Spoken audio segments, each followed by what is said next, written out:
Muy buenas tardes, cuando son las 12:30 del día, arrancamos el informativo del tercer canal, La Voz de los que no tienen voz. Hoy con varias noticias.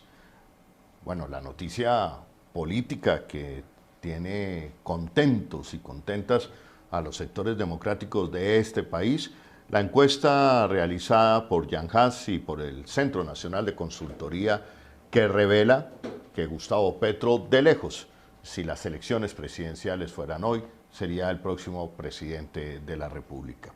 También gana de lejos en diferentes aspectos, en diferentes regiones del país. En toda la encuesta que se hizo en diferentes partes del país, gana Gustavo Petro. Gustavo Petro aumenta su imagen favorable, aumenta la imagen y la percepción de que sería un presidente que daría la sensación de seguridad, que sacaría adelante la paz del país, en fin. Una excelente encuesta, unos excelentes resultados, pero hay también un matiz que vamos a analizar en los próximos minutos. Ese es un tema de nuestro informativo el día de hoy. Otro tema que vamos a analizar hoy es la reforma tributaria y una denuncia que ha hecho el senador Wilson Arias del Polo Democrático, una denuncia que yo creo que vale la pena darle mucha difusión y hacer el debate. La denuncia es la presunta inmunidad jurídica de funcionarios del Banco Europeo en Colombia. Precisamente el día de ayer fue aprobado por iniciativa del Centro Democrático y parece que también la votaron algunos congresistas de la Alianza Verde. Le voy a preguntar a Wilson Arias, al congresista, en los próximos minutos, esta inmunidad. Esta inmunidad serviría para que si cometen delitos en Colombia no les pasa absolutamente nada. Pero ya lo vamos a desarrollar y tenemos, como ya les había anunciado, el análisis de la reforma tributaria. El análisis de la reforma tributaria que promueve el gobierno nacional, y por ese tema vamos a arrancar, pero les quiero pedir el favor de que compartan en este momento la transmisión, porque la denuncia que van a escuchar ustedes en los próximos minutos de Wilson Arias y el análisis sobre la encuesta que pone hoy ganador, si fueran las elecciones presidenciales hoy, a Gustavo Petro, también es interesante, importante que ustedes la escuchen. Le doy en este momento de la tarde el saludo de buenas tardes al doctor economista Eduardo Sarmiento. Profesor Sarmiento, muy buenas tardes. Y esta reforma tributaria que hasta pretende gravar el azúcar, las harinas, la canasta familiar. Nos reventaron, dijo esta mañana alguien coloquialmente en la calle. Nos reventó este gobierno, acabó con la clase media. Profesor Eduardo Sarmiento, con las buenas tardes, su percepción, su opinión sobre esta reforma tributaria del gobierno de Iván Duque. Bueno, estamos ante una reforma tributaria, la más grande del país. En general, hemos tenido reformas tributarias del orden de 10 billones de pesos. Pues bien, en el caso, la reforma tributaria asciende a 25 billones de pesos. Y eso, obviamente, se pretende que lo paguen los colombianos y, en particular, los de clase media. Pues bien, esta iniciativa del gobierno, como he señalado repetidamente, no está basada en un diagnóstico claro de las condiciones que lo causan. Una reforma de estas magnitudes solo se puede adoptar o se puede justificar con condiciones altamente críticas. Bueno, si las condiciones son altamente críticas, en eso hay una coincidencia nacional. Pero las causas de esa crisis no se conoce.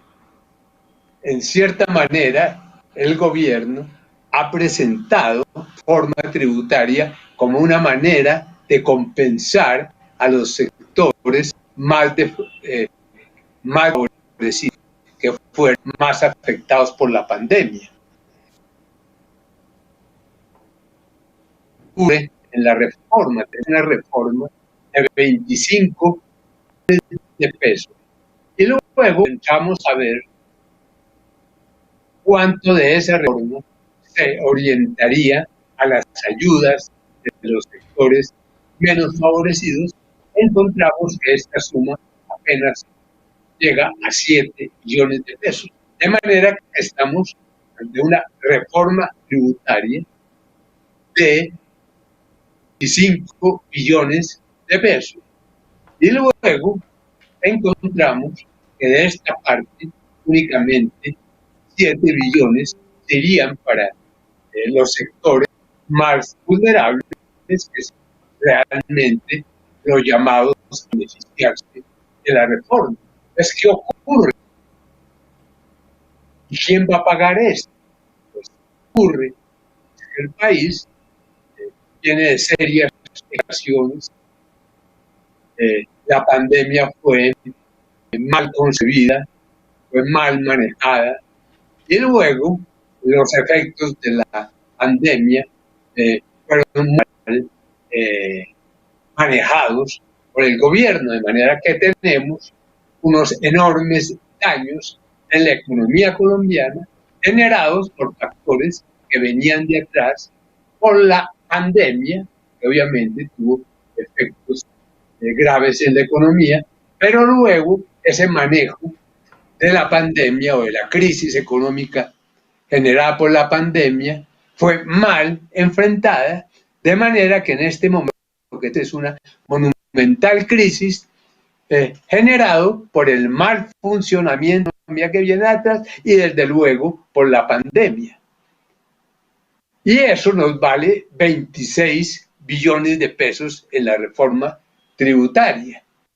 Pues bien, estos 26 billones de pesos no es claro a quién le van a llegar. De acuerdo con la información de la prensa o con parte de lo que se dice en el informe, de esos 26 billones de pesos le van a llegar a los sectores menos favorecidos únicamente 7 billones. De manera que la justificación de la reforma son 7 billones para los sectores menos favorecidos. Pero la reforma llega a 26 billones. ¿Qué va a pasar con los 20 billones anuales? Pues esos se van a destinar a pagar deuda